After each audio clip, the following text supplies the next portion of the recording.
you always remind me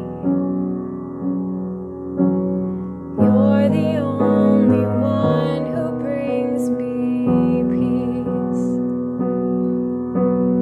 You're the only one who brings me peace. I'm so forgetful, but you always remind me you're the only one who brings me peace. You're the only one who brings me peace. So I come, Lord, I come, I come,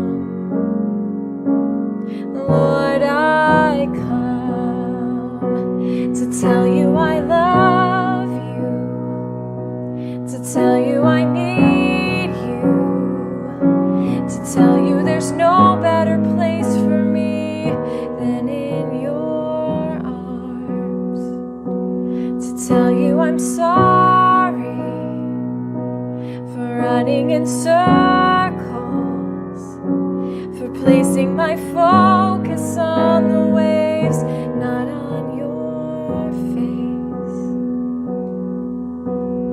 You're the only one who brings me peace. You're the only one who brings me peace. I'm so forgetful, but you always remind me you're the only one who brings me peace. You're the only one who brings me peace.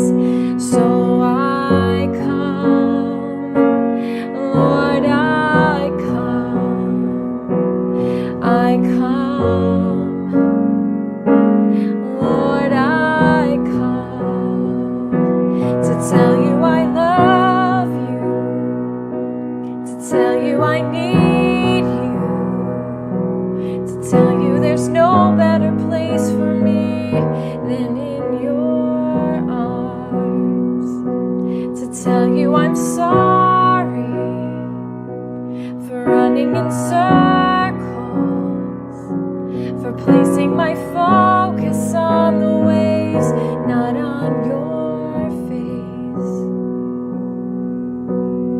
You're the only one who brings me peace.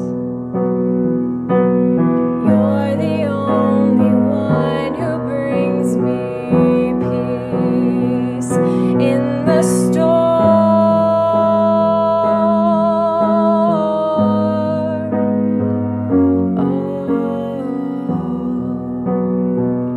In the storm.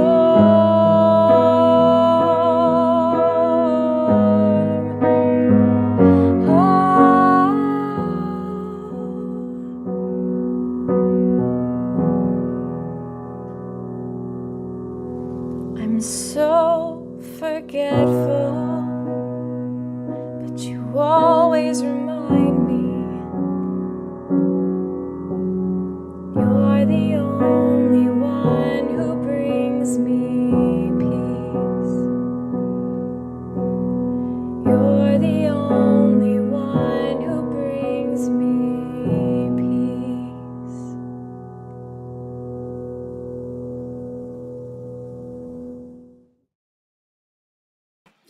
Good morning, rooted men, and happy and blessed Thursday morning. Chilly one out there, but the sun is shining. It looks like it's going to be a beautiful morning here at the house. I've got a radiation appointment here later this morning, and so going to get the devotions done and then get myself over there. Great to have you on board. Just always encouraged. I don't know. You could turn on this live stream, and nobody might be there, but there's always people there. And so thankful for that. We've got several people out there on Rumble, a couple on Twitter, I can see on YouTube we got Chuck B. Good sunny morning, firmly rooted men. Blessings to you all. Ken Gooch, good morning, fellow brothers in arms. Praying that all goes well with your treatment today, Pastor Tom. Thank you very much for those prayers. They are effective. Bert Reggiani, good morning, gentlemen. All right. I've got the last part of Proverbs chapter 21, just a few verses. A false witness will perish, but a careful listener will testify successfully. A false witness will perish. It's not get in trouble. It's going to have a rough time. I mean, Solomon in some of these proverbs, it's like dead, death, perish, wiped out. And I think sometimes we get too watered down. I mean, I think I say it all the time, but I don't know that it sinks into an American society that thinks everything's on a spectrum. Like there's this eternal grayness in it. It takes so long to get to dark. For Jesus, it's light or dark. Yes or no. True or false. Life or death. There's only two positions. There's not a bazillion positions in the middle, but there's two. Someone who's willing to lie, even in a court of law, rather than do what is right and what is true, will perish. But a careful listener will testify successfully. A careful listener. Careful listener. Listen to what? Simply listen to the instructions. Tell us what you saw, heard, or understand. Tell us the truth. The wicked put up a bold front, arrogant, self-righteous, confident, portraying that they've got the world by the tail. They've got it. They're in control. The wicked put up a bold front. But the upright will give thought to their ways. See, the upright are humble enough to spend time thinking about the two kingdoms, thinking about the two natures, thinking about how they ought to respond to something, how they ought to react to something. Thinking about an enemy out there that likes to twist words and twist things, and how do you defeat that enemy but still speak the truth in love? One of the things that we've challenged ourselves is to look back at the words that we're using inside of our own heads or words that we're using with our mouths. Are we speaking life or death? Are we thinking before we speak? Or are we just boldly blurting out without thinking? There is no wisdom, no insight, and no plan that can succeed against the Lord. Yes, man has a free will, but God's will ultimately be done. His kingdom has come, it's on this earth, and it's rolling. David in the Psalms says the nations, they rise in futility, thinking that they're in charge, thinking that they're doing this and they're doing that and they're doing this, and in one moment God laughs and says, you're done.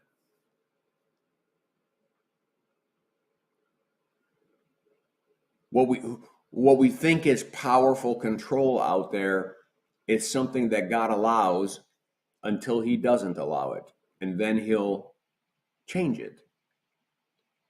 Throughout history, nations that apparently should have had dominion for a much longer time end up all of a sudden dissolving and being beaten, or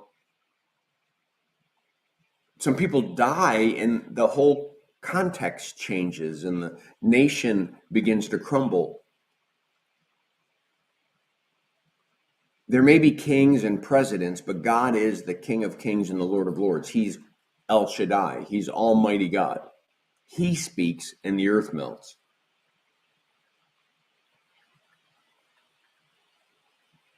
The horse is made ready for the day of battle, but victory rests with the Lord. In order to do physical battle in the kingdom of this world, there's trained horses, trained men, there are ammunitions, there are weapons, there are all of these things that are used in war. And we tend to think that he who has the biggest stick wins. So hence we've built up nuclear arsenals, and we've got satellites, and we're doing this and that and the other, and electronic pulse bombs and lasers and all sorts of things. All for the purpose of thinking that we have a sure win. If we got the most toys, then we're going to win. If we've got the most powerful, if we've spent the most money, then we're going to win. Brothers, that's so inconsistent with biblical history. Gideon had 30,000 men, and God had him take it down to 300. It seems like God's people have always worked and been victorious when they were the lesser. That God proves his glory and power because victory rests in the Lord. Most important victory? The cross of Jesus. It is finished. Father, into your hands I commit my spirit. It's finished. The price is paid. I have crushed the devil's head as we promised in Genesis 3:15. I have absorbed sin and its punishment. I have destroyed hell and its hold on the sons and daughters of the good Father. It's finished. Victory will always rest with the Lord. Make sense? Hope so. Hope this devotion was a blessing to you. Let's see. Steve Giroux popped on. There he is in YouTube. I'm just going to check Rumble real quick. We got 6 people on Rumble. We got about 6 or 7 people on YouTube and 1 or 2 on Twitter. So not bad. Not bad. All right. I hope this devotion was a blessing to you. Have a great day. Make it a firmly rooted day, and may someone see Jesus in us today. Peace.